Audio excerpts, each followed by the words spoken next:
కి ట్రాన్స్ఫర్ అయ్యేది కాదు. ఇది మూలాధారం మాత్రమే ఓన్లీ బంధిస్తున్నాం. మనం మూలాధారం వరకు మూలాధారంలో ప్రాణశక్తిని బంధిస్తున్నాం.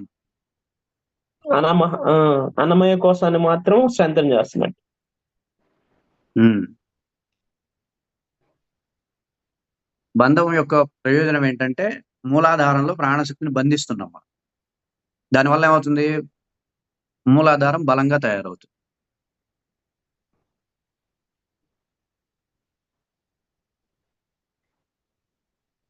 దీనివల్ల అనారోగ్య కారణాలు కూడా ఉండవు.